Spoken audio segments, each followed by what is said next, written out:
Salam sejahtera buat sedulur-sedulurku semua.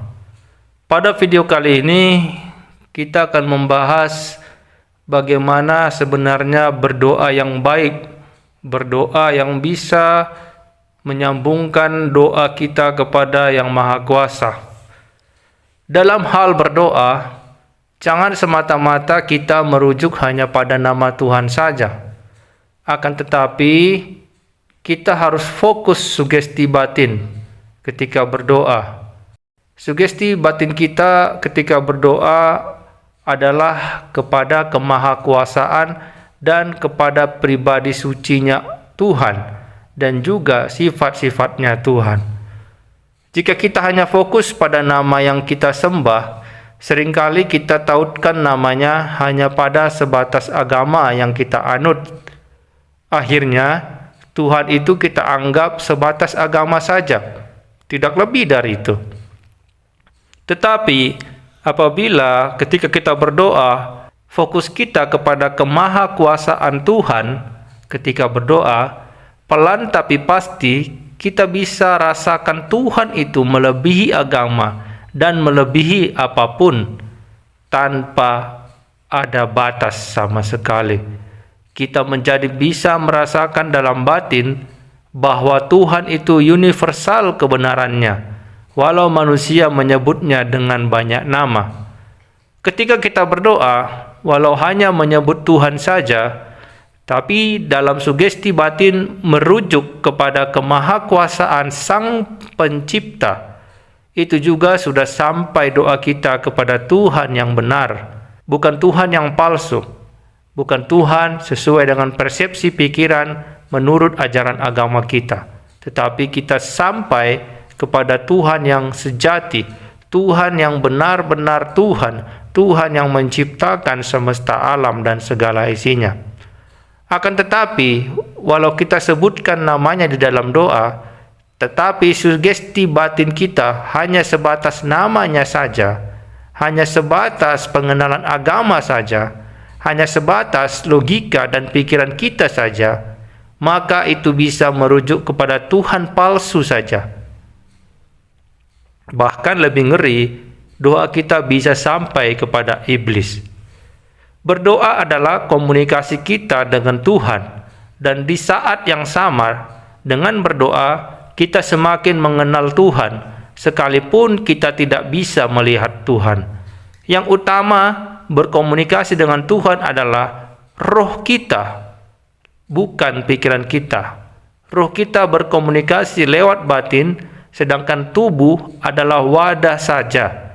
Ketika roh kita sudah sering berkomunikasi dengan Tuhan lewat doa, maka wadah atau tubuh sedikit demi sedikit akan patuh kepada Tuhan, dengan pembuktian perbuatan kita secara duniawi semakin baik dan benar. Hasilnya, ketika wadah atau tubuh sudah saatnya kita tinggalkan dan ruh kita berpisah dari wadah atau tubuh, maka ruh menemukan penciptanya yang sejati, bukan malah tersesat di alam kegaiban atau tersesat di alam ruh. Wadah atau tubuh akan binasa. Tubuh ini akan menjadi tanah kembali, sedangkan ruh kita abadi. Sorga dan neraka itu abadi. Kenapa abadi? Karena roh kita abadi juga. Ruh yang jahat maka akan abadi di neraka, sedangkan ruh yang baik maka akan abadi di surga. Ruh yang baik itu kelak akan memiliki tubuh yang baru, tubuh yang sejalan dengan ruhnya, bukan tubuh yang selalu bertentangan dengan ruhnya. Contoh, ruh dan tubuh yang sering bertentangan. Batin ingin baik, mewakili ruh kita, tetapi fisik atau tubuh ingin mencuri dan ingin menyenangkan keduniawiannya secara instan dengan cara tidak patut, maka ikut celaka ruhnya setelah kehidupan berakhir atau setelah kematian datang. Jika tubuh, hati, kolbu, pikiran, akal telah patuh, dan ruh pun ikut patuh kepada Tuhan, satu kesatuan, maka wadah atau tubuh berikutnya memiliki ruh yang jadi suci. Akan tetapi, pada level dan tingkat ini, hanya sedikit orang yang bisa mencapainya. Ruh yang aktif berkomunikasi dengan Tuhan lewat doa, sehingga menurunkan keinginan jahat tubuh, dan telah condong secara umum kepada kebaikan dan kebenaran, maka ada pengampunan untuk rohnya kelak, dan tetap berkesempatan hidup dalam sorga setelah menjalani penyucian yang panjang di kehidupan berikutnya. Bahasan ini tidak eksplisit ada di dalam ajaran ilmu agama.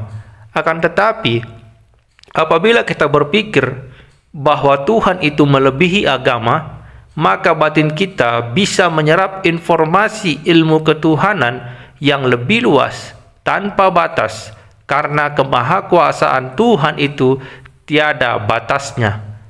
Itulah sebabnya ada kata perumpamaan, sekalipun engkau jadikan seluruh air di lautan menjadi tinta untuk menuliskan kemahakuasaan Tuhan, tidaklah cukup. Itu artinya ilmu agama sangatlah kecil untuk memahami tentang Tuhan. Agama hanyalah petunjuk awal saja tentang Tuhan.